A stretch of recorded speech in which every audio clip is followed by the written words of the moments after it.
అందరికి నమస్తే.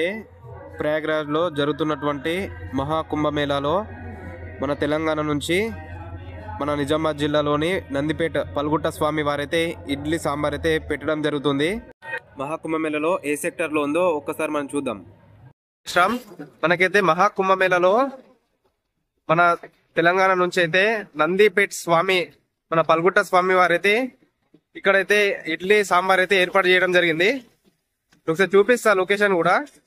మనకి 5th సెక్టర్ అయితే ఉంటుంది. ఒకసారి చూపిస్తా చూడండి. అయితే ఫిబ్రవరి 3 వరకు అయితే ఇది పెట్టడం జరుగుతుంది.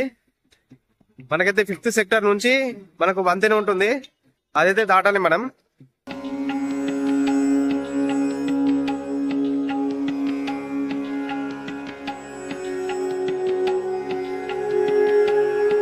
ఫిఫ్త్ సెక్టర్ కి అయితే వచ్చేసాం. మనకి 5th సెక్టర్ కి బోర్డుకి రైట్ సైడ్ లో ఉంటుంది.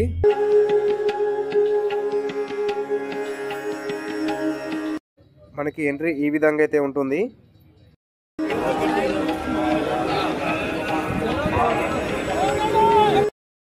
ఒకసారి లోపలికి వీళ్ళైతే చూద్దాం. మనకి ఎడమ సైడ్ లో మనకి స్వామివారి ఫ్లెక్స్ అయితే కనిపిస్తుంది. ఫుడ్ డొనేషన్ శ్రీ కేదారేశ్వర ఆశ్రమం మనకి నందిపేటలో ఉంటుంది. ఒకసారి అయితే మనం లోపలికి వెళ్ళి చూద్దాం.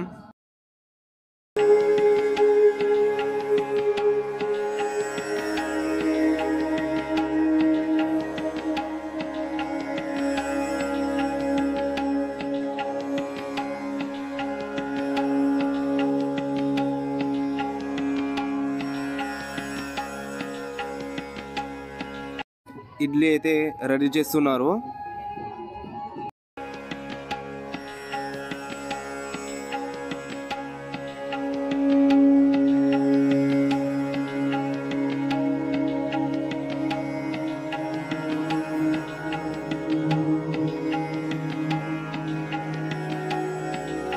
స్వామివారు ఉన్నారు, ఒకసారి అడిగి తెలుసుకుందాం.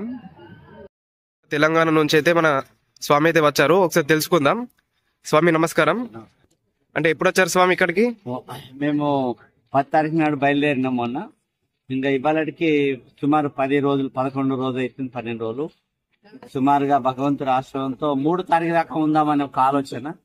సుమారుగా రోజు కూడా మనం 1 కుంటల్ చిల్లర నానవోసుడు, రుబ్బుడు, చేసుడు అవన్నీ వేసి మళ్ళా నిజామాబాద్ హైదరాబాద్ నుంచి కూడా మిషన్ తీసుకొచ్చినాం. ఒక 20 నిమిషాలకు 800 ఇడ్లీలు దిగుతాయి. అట్లా 11 కొట్టిన దాకా మన వాళ్ళు పెడతా ఉన్నారు. వాస్తవంగా నిజామాబాద్ నుంచే మొత్తాన్ని మన ఆశ్రమం నుంచే సుమారు 35 మంది వచ్చినాం. చాలా కనిమిని వేరుగా సేవ, ఆనందము, పెట్టుడు ఒక ఆనందము, వాళ్ళు తింటే ఆనందము. మరి ఇచ్చే వాళ్ళ దాతలు కూడా చాలా మంది దాతలు కూడా ఇచ్చారు. ఆ వారి యొక్క సహకారంతోనే మేము ఇదంతా కూడా ఏర్పాటు చేశాము. మాకు చాలా మంది సహకరించిన వాళ్ళకు చాలా చాలా ధన్యవాదాలు. ఎందుకంటే కుంభ అంటే చాలా పుణ్యమైన పవిత్రమైన కార్యక్రమం కాబట్టి ఇందులో స్నానం చేయడం గాని, ఎంతమంది మహాత్ముల దర్శనం గాని ఎంతో పుణ్యమైంది. కాబట్టి అలాంటి అవకాశం మళ్ళీ ఎప్పుడు వస్తుంది ఏంది ఇష్టడు గుర్తుగానే ఇప్పుడు వచ్చిన అవకాశాన్ని సద్వినియోగం చేసుకొని ముందరకు పోదామని భగవంతుని ఆశిస్తున్నాం.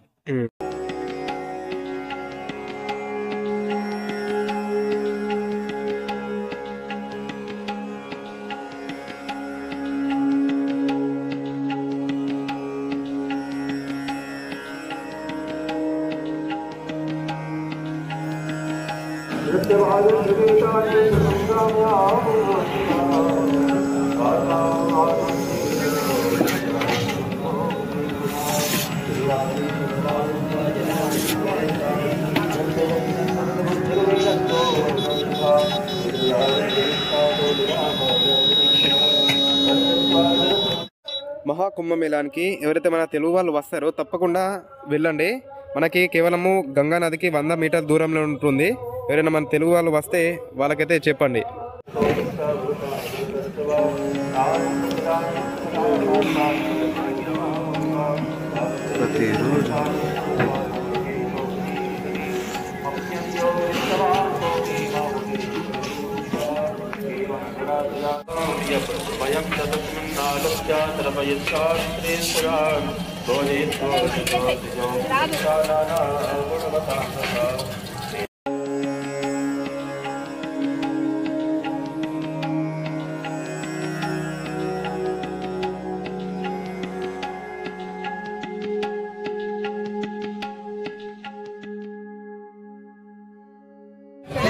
మన ఛానల్ ఎవరైతే సబ్స్క్రైబ్ చేసుకునే వాళ్ళు ఉన్నారో వాళ్ళందరూ కూడా తప్పకుండా సబ్స్క్రైబ్ చేసుకోండి.